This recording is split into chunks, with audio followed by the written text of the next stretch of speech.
So question number 1 के 5th part में बेटा आपको बता रहे हैं यहाँ पे कि आपको अगेन इवैल्यूएट करना है यहाँ पे, और किसको इवैल्यूएट करना है, 5 cos square 60 theta plus 4 sec square 30 degree minus tan square 45 degree and divide करना है बेटा इसको आपको sin स्क्वायर 30 से प्लस cos स्क्वायर 30 डिग्री से।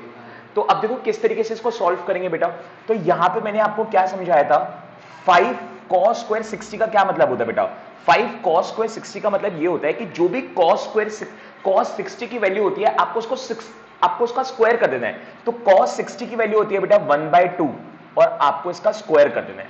5 तो 5 ही रहेगा और cos 60 की वैल्यू होती है बेटा 1/2, उसको आपको स्क्वायर कर देना है। Plus 4 sec square 30। अगेन मैंने आपको बोला था बेटा sec की वैल्यू आपको याद रखने की जरूरत नहीं है। आप cos 30 की वैल्यू सोचो क्या होती है, cos 30 की वैल्यू होती है बेटा √3/2।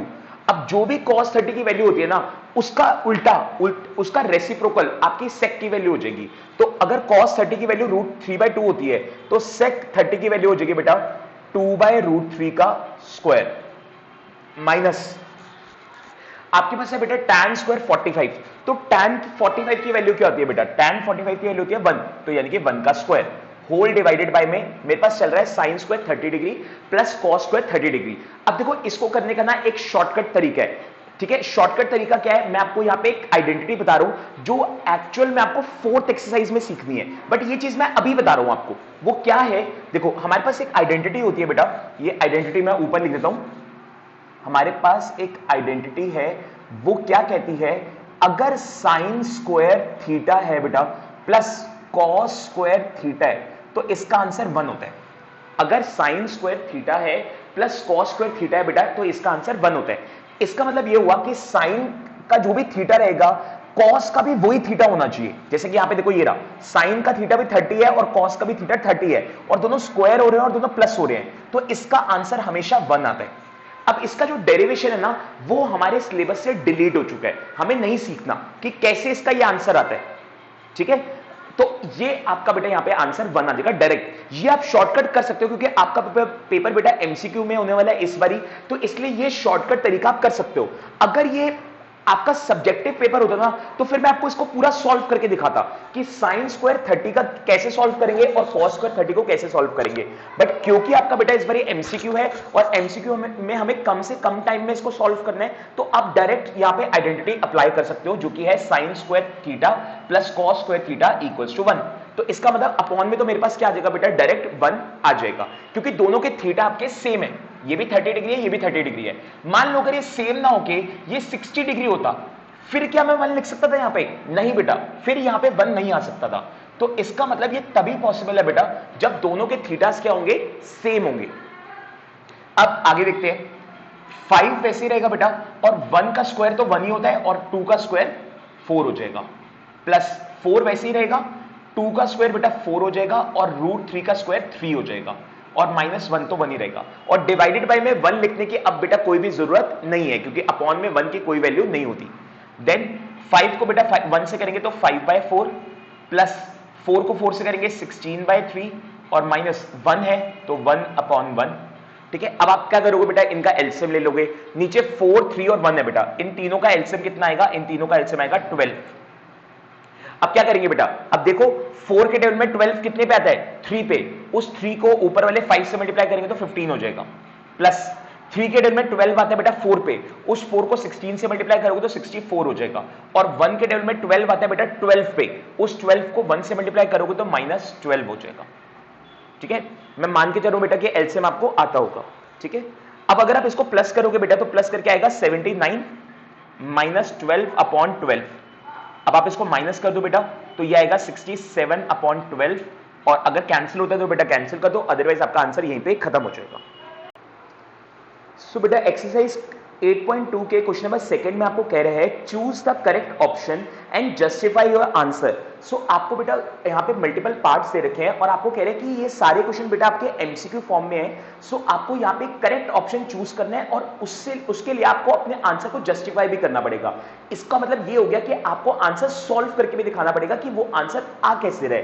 तो इसके लिए आपको सबसे पहले करना क्या पड़ेगा बेटा, इसके लिए सबसे पहले आपको यहाँ पे कैलकुलेशन करनी पड़ेगी और कैलकुलेशन करके आपको यहाँ पे आंसर निकालना पड़ेगा। तो अगर हम देखें, हमें दे रखा है 2 tan की power 30 plus 1 1 plus tan square 30 और ऑप्शंस बेटा क्या दे रखे हैं आपको यहाँ पे, ऑप्शंस दे रखी है यहाँ पे sin 60, देन बी पार्ट में आपको दे रखा है बेटा cos 60, सी पार्ट आपको दे रखा है बेटा tan 60 और डी पार्ट आपको दे रखा है बेटा sin 30। तो ये 4 ऑप्शन दे रखे हैं बेटा और कह रहे हैं कि इसको बताओ ये इनमें से किसके इक्वल होगा। ठीक है, वैल्यू नहीं मांग रहा आपसे, आपको कह रहे हैं कि बताओ इनमें से किस थीटा के इक्वल होगा, किस फंक्शन के थीटा के इक्वल होने वाला है। तो अब क्या करेंगे बेटा, हम इस बेटा अब इसमें हम क्या करने वाले हैं, वैल्यूज को पुट करते हैं। तो 2 tan 30 डिग्री है बेटा, tan 30 डिग्री का मतलब हो गया बेटा 1/√3।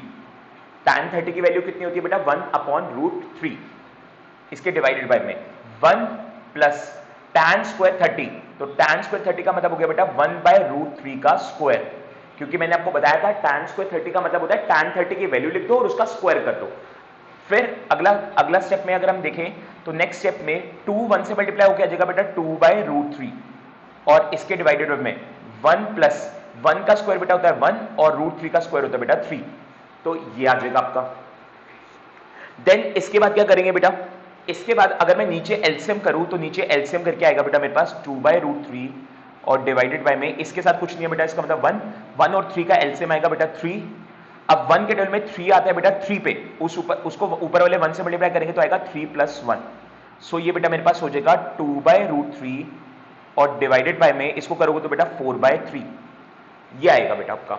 अब इसके बाद अगर हम आगे इसको बेटा सॉल्व करें तो मैंने आपको बेटा बताया हुआ है कि जब भी फ्रैक्शन के नीचे बेटा एक फ्रैक्शन आ जाता है तो उस केस के अंदर जो नीचे वाला फ्रैक्शन होता है बेटा वो रेसिप्रोकल हो जाता है और डिवाइड मल्टीप्लाई में कन्वर्ट हो जाता है, यानी कि 2/3 तो वैसे ही रहेगा और ये जो डिवाइड है बेटा ये मल्टीप्लाई में कन्वर्ट हो जाएगा और जो डिनोमिनेटर वाला फ्रैक्शन है वो 4/3 की जगह 3/4 हो जाएगा बेटा, 3/4। अब अगर आप इसको आगे सॉल्व करोगे बेटा तो 2 3 6 और ये आएगा √3 4 √3। ठीक है, फिर आप 6 और 4 को कैंसिल कर दोगे बेटा तो ये आएगा 3 और ये आएगा 2, सो ये आपका आ गया 3/2√3। अब अगर आप ध्यान से देखो तो 3/2√3 बेटा किसी भी फंक्शन की वैल्यू नहीं होती, ना ही sin 60 की वैल्यू होती है, sin 60 की वैल्यू होती है बेटा √3/2, ना ही cos 60 की वैल्यू होती है जिसकी होती है बेटा 1/2, tan 60 की भी ये वैल्यू नहीं होती क्योंकि इसकी वैल्यू होती है बेटा आपके पास √3 और sin 60 की वैल्यू होती है बेटा 1/2, सॉरी sin 30 की 1/2। तो अभी तक तो इसमें से किसी की भी वैल्यू बेटा इसमें से मैच नहीं कर रही, तो अब क्या करेंगे, तो यहां से आप इसका रैशनलाइज करोगे बेटा 3/2√3, इसको मल्टीप्लाई करोगे बेटा 2√3 से और डिवाइड भी करोगे 2√3 से। ऐसा करके बेटा 3 को 2√3 से मल्टीप्लाई करोगे तो ये आ जाएगा 6√3 और डिवाइडेड बाय इनको मल्टीप्लाई करोगे बेटा तो 2 और 2 आपस में मल्टीप्लाई होकर 4 होगा और √3 मल्टीप्लाई होकर 3 होगा, तो ये आ जाएगा बेटा 6√3/12। अब आप इसको कट करोगे बेटा तो कट करके 6 1 जा 6 2 जा, तो ये आएगा √3/2। अब आप देख लो बेटा √3/2 किसके इक्वल है, तो √3/2 sin 60 के इक्वल है। इसका मतलब जो करेक्ट ऑप्शन आएगा आपका वो आएगा ए ऑप्शन sin 60 डिग्री।